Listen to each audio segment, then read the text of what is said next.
ঘর পেতে দিতে হবে কাটমানি, ঘরের টাকা থেকে 20,000 কাটমানি দাবি। মালদহের বামনগোলা ব্লকের গোবিন্দপুর মহেশপুর গ্রাম পঞ্চায়েতের সাপমারি গ্রামে তৃণমূল কংগ্রেসের পঞ্চায়েত সদস্যর বিরুদ্ধে অভিযোগ। মুখ্যমন্ত্রী মমতা বন্দ্যোপাধ্যায়ের নেতৃত্বে থাকা রাজ্য সরকার শুরু করেন নিজস্ব আবাস যোজনা ঘর দেওয়ার কাজ, আর সেই ঘর নিতে দিতে হবে কাটমানি 20,000 টাকা, এমনটাই অভিযোগ গ্রাহকদের। রাজ্য সরকারের এই প্রকল্পের মাধ্যমে গরিব ও মধ্যবিত্ত পরিবারের সদস্যরা মাথার উপর পাবেন পাকা ছাদ তৈরি ঘর, আর সেই ঘর নিতে হলে তৃণমূল গ্রাম পঞ্চায়েত সদস্যকে দিতে হবে কাটমানি 20,000 টাকা, নয়তো ঘর করতে দেওয়া হবে না। মুখ্যমন্ত্রী ঘর তৈরির জন্য দিয়েছেন পাট্টা জায়গা, সেই জায়গায় ঘর তৈরি করতে গিয়ে সুদেব রায় পড়েছেন সমস্যায়। ঘর তৈরি প্রথম কিস্তির টাকা পাওয়ার পরেই শুরু করেন ঘর তৈরির কাজ। রীতিমতো কাজ শুরুর জন্য নিয়ে আসা হয় এর থেকে শুরু করে ঘরের ভিত খোঁড়ার কাজ। সেই সময় বাধা দেয় তৃণমূলের গ্রাম পঞ্চায়েত সদস্য গণেশ রায়। 20,000 টাকা না দিলে সেই জায়গায় ঘর করতে দেওয়া হবে না। এছাড়াও অভিযোগ সে জায়গাও দখল করে নেবেন, এমনও হুমকি দেওয়া হচ্ছে বলে অভিযোগ। আতঙ্কে দিন কাটছে সুদেববাবুর পরিবারের। সুদেববাবু রীতিমতো প্রশাসনের বিভিন্ন দপ্তরে লিখিত অভিযোগ জানিয়ে এখনও কোনো সুরাহা হয়নি বলে অভিযোগ, যদিও তৃণমূলের পক্ষ থেকে এই অভিযোগ ভিত্তিহীন বলে জানায়। ইন্দিরা আবাস আমরা ঘর পেয়েছি মুখ্যমন্ত্রী তো ওই ঘর করার জন্য এই ঘরটা খুঁড়াখুড়ি হয়ে গেছে।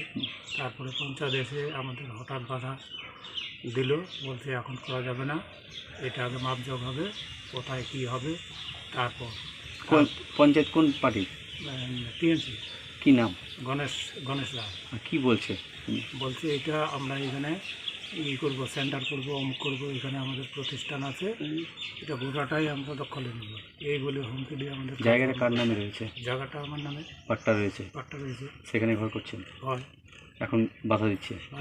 কি বলছে তারা? তারা বলছে এখানে হবে না, তোমাদের জায়গায় তোমরা ঘর করো, কিন্তু জায়গাটা তো আমাদের। কি বলছে? বড় ভয় দেখাইছে আমাদেরকে, টাকা চেয়েছে। এই আতঙ্কে আমরা একটা পরিবার একাই পড়ে গেছি, এই কারণে আমরা কিছু করতে পারি না। কত টাকা চেয়েছে? 20,000 টাকা চেয়েছি। আচ্ছা, ঘর করতে হলে 20,000 টাকা দিতে হবে? সালামি দিতে হবে, না হলে হবে না। কে নাম কি তার? গণেশ রায়। কোন পদে রয়েছে? টিএমসির পঞ্চায়েত। আপনার নাম? সুদেব রায়। জায়গার বাবদে আমি এটা কিছু জানি না। জায়গায় ও ঘর করতে চাইছিল, গ্রামের লোক। ওখানে শিবলিঙ্গর বেদি তৈরি করা আছে, দীর্ঘদিন ধরে ওখানে পূজা হয়, পূজা উৎসব হয়, খিচুড়ি প্রসাদ ওখানে বিতরণ করা হয়। সেই জায়গাটা ওই গোপনে কখন যে পাট্টা করেছে তা আমরা জানি না। আর ওই ওই ঘর যে করছে কি করছে না সেটা গ্রামের লোক ওখানে যায় বাধা সৃষ্টি করেছে। আমি এর বিষয়ে কিছু জানি। 20,000 টাকা দাবি করা হচ্ছে? না না না, ওটা কোনো দিনও না, টাকা পয়সার সম্পর্কে কোনো দিনও না। গ্রামবাসীও প্রমাণ দিবে সেটা টাকা চাইছে না, সেটা আমি টাকা কেন চাইবো? গ্রামবাসী বাধা দিয়েছে, আমি তো আর বাধা দিই নাই। আপনার নাম? আমার নাম গণেশ রায়। কি পদে রয়েছেন? আমি গ্রাম পঞ্চায়েত গ্রাম মেম্বার। ওই বাংলা আবাস যোজনা টাকা পেয়েছে, এটা অতি সত্যি কথা। কিন্তু বাংলা আবাস যোজনা যখন সার্ভে হয়, ও 2বার 3বার 4বার যখন সার্ভে হয়, জিও ট্যাগিং যখন হয়েছে, তখন কিন্তু পুরাতন বাড়ি যেখানে, সেই জায়গাটা কিন্তু ও সার্ভে করায় এবং জিও ট্যাগিং সেখানে হয়। সেই জায়গার পরিপ্রেক্ষিতে কিন্তু গভর্নমেন্ট থেকে তাকে বাংলা আবাস যোজনার বরাদ্দ করা হয়েছে প্রথম কিস্তির টাকা। কিন্তু গ্রামের মাঝখানে একটা জায়গায় 9 শতক জায়গা আছে, সেটা ওনারা এসটি এসসি দুটো সম্প্রদায় মিলে সেই জায়গায় কিন্তু ধর্মীয় অনুষ্ঠান করে, শিব পূজা করে, সরস্বতী পূজা করে। গ্রামবাসীরাও জানতো না যে এই জায়গাটা ও পাট্টা পেয়েছে 2.5 শতক মাটি। যখন গ্রামবাসীরা জানলো যে 2.5 শতক পাট্টা পেয়েছে গভর্নমেন্টের কাছ থেকে, তখন তাকে নিয়ে আলোচনা করা হয় এবং আমাকে ব্লক প্রশাসন যখন জানায় বিডিও সাহেব, আমি মেম্বারকে নিয়ে ওখানে গিয়ে বিডিও সাহেবের সঙ্গে কথা বলি। তো আমরা চেষ্টা করেছিলাম তাকে যে পাট্টাটা দেওয়া হয়েছে 2.5 শতক জমি পাইয়ে দেওয়ার জন্য, কিন্তু এর মাঝে কি হয়েছে আমি বলতে পারবো না। যেটা বলেছে যে কাটমানির কথা, সেটা আমার জানা নেই। যদি এটা বলে থাকে এটা ভিত্তিহীন, এটা কোনোদিন হতে পারে না। মেম্বারের সঙ্গে আমি কথা বলেছি এবং মেম্বারকে নিয়ে বিডিও অফিসেও গেছি, সেখানে কিন্তু বলা হয়েছে। এবং আমাদের গোবিন্দপুর মহেশপুর অঞ্চলের সহায়ক এবং সেক্রেটারি যিনারা গেছিলেন, বারবার ওনাদের জায়গাটা সার্ভে করেছেন এবং ওই জায়গায় জিও ট্যাগিং করে তার প্রথম কিস্তির টাকা অ্যাকাউন্টে এসছে, পুরাতন বাড়ি দেখিয়েই কিন্তু সেই টাকাটা পেয়েছে। কিন্তু এখন নতুন করে যে উদ্যোগ নিয়েছে যে পাট্টার জায়গায় ঘর করবে, সেটা তার ব্যক্তিগত জায়গাটাকে দখল করার জন্য সে চেষ্টা করছে। কিন্তু সরকার যেহেতু পাট্টা দিয়েছে, সেই জায়গায় আমরাও চাইছি।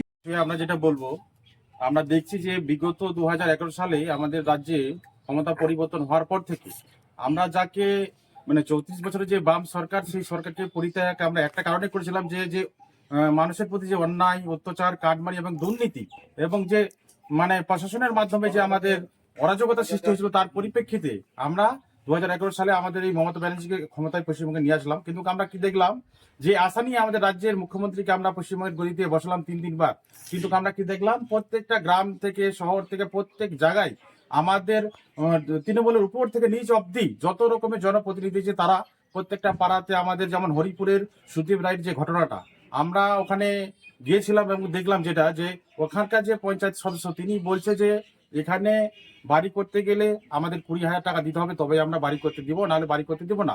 এবং সেখানে ওই ব্যক্তিকে হুমকিও দিচ্ছে যে যতদূর যাও, সে বিএলও সাহেব, বিডিও সাহেব এখানে টাকা না দেওয়া অবধি আমাদের বাড়ি করতে দিব না। আমরা একটাই দেখলাম যে তৃণমূলের জামানায় কাটমানি ছাড়া টাকা না দেওয়া হলে কোনো কাজ হচ্ছে না। এটাই আমরা গোটা পশ্চিমবঙ্গ জুড়ে দেখলাম। সেই তুলনায় আমাদের গোবিন্দ মহেশপুর অঞ্চলের হরিপুর যে গ্রাম, সেখানেও একই ঘটনায় আমরা দেখলাম। এটাতে আমরা ধিক্কার জানাচ্ছি। আগামী দিনে এই বিষয় নিয়ে যদি বাড়ি করতে না দেওয়া হয়, প্রশাসন যদি কোনো রকম ব্যবস্থা না নেয়, আগামী দিনে আমাদের পক্ষ থেকে আমরা আন্দোলনে নামবো।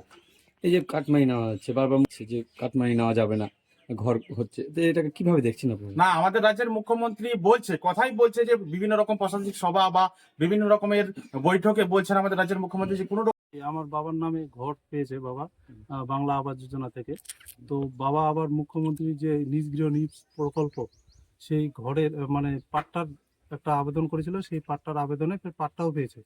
সেই পাট্টার পরিপ্রেক্ষিতে আমরা বাংলা আবাস যোজনার দিদির দেওয়া সেই জায়গায় ঘর করতে গিয়েছিলাম, করছি। কিন্তু সেই ঘরের সময় গ্রাম পঞ্চায়েত গণেশ রায়ের নেতৃত্বে কিছু দলবল নিয়ে আমাদের ঘরটা আটকে দেওয়ার পরে এই পর্যন্ত আমরা মাল মেটেরিয়াল সবই নিয়ে এসেছি, কিন্তু আমরা ঘরটা করতে পারছি না। এবং তার দলবল বাধা দিয়েছে যে না, ঘর করা যাবে না। এখন এটা আমরা যে পাট্টা দিয়েছে তাকে নিয়ে আসো, আমি পাট্টাটা টাকা কাগজ কিছু বুঝি না, তোমরা পাট্টা ধুয়ে জল খাও, আমরা গ্রামবাসী মিলে সকলে এটা দখল করব। কিন্তু আমার পিছনে রায়তি, সামনে আমার রাস্তা, সেই রাস্তা সংলগ্নে পাট্টা যেটা পেয়েছে 2.5 শতক, সেই জায়গাটা রয়েছে। সেই জায়গাটা যদি ওরা দখল করে নেয়, তাহলে আমরা বাড়ি থেকে কিভাবে বেরোবো? এবং সবাই আমরা আতঙ্কে আছি। আপনাদের ওই জায়গায় এই কাগজ রয়েছে? হ্যাঁ। কি কাগজ রয়েছে? পাট্টার কাগজ রয়েছে? হ্যাঁ, পাট্টার কাগজ রয়েছে। আমরা গ্রামে আতঙ্কে রয়েছি, হয়ে আছি। এখন যদি ওরা কোনো কারণবশত হামলা টামলা করে, তাহলে তো আমরা খুব দুশ্চিন্তায় রয়েছি। এই বিষয়ে কি থানায় বা জানিয়েছেন? হ্যাঁ, এই বিষয়ে আমরা থানায় জিডি করেছি, বিডিও অফিসে দরখাস্ত দিয়েছি, ডিএম অফিসকে দিয়েছি, প্লাস ডিএলআরও সবাইকে আমরা দিয়েছি। কোন পার্টির তরফ থেকে এসে হুমকি দিচ্ছে? এটা হচ্ছে টিএমসির। কি পদে রয়েছে? পঞ্চায়েত সদস্য। কি নাম তার? গণেশ রায়। কি বলছে? সে বলছে যে তো এখন ঘর করা যাবে না। শিক্ষাই জাতির মেরুদণ্ড। ছোট ছোট শিশুদের প্রাথমিক শিক্ষা পরিপূর্ণ না হলে আগামীতে সেই শিশুরা সঠিক পথে চলতে গিয়ে হোঁচট খায়। শিশুদের এই শিক্ষার প্রয়োজনীয়তাকে সামনে রেখেই গত 1 বছর ধরে পরিষেবা দিয়ে চলেছে জিনিয়াস এডুকেয়ার একাডেমি। শিশুদের অত্যাধুনিক শিক্ষায় শিক্ষিত করে তোলার একমাত্র বিশ্বস্ত প্রতিষ্ঠান এই একাডেমি। এখানে অভিজ্ঞ শিক্ষক শিক্ষিকা দ্বারা যত্ন সহকারে মাতৃভাষা বাংলা মাধ্যমে পড়ুয়াদের শিক্ষা দেওয়া হয়।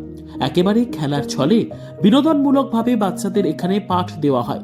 পড়াশোনার পাশাপাশি বাচ্চাদের বিনোদনের ব্যবস্থাও রয়েছে এখানে। তাই আপনার বাচ্চাকে ছোট থেকে অভিনব শিক্ষায় শিক্ষিত করে মানুষের মতো মানুষ করে তুলতে হলে এই শিক্ষা প্রতিষ্ঠানের উপরে ভরসা করতেই হবে। আমাদের ঠিকানা জিনিয়াস এডুকেয়ার একাডেমি, স্থান ঘুঘুডাঙ্গা মোড়, পোস্ট ভূপালপুর, রায়গঞ্জ, উত্তর দিনাজপুর। মোবাইল নম্বর 9563630109 অথবা 7029042308।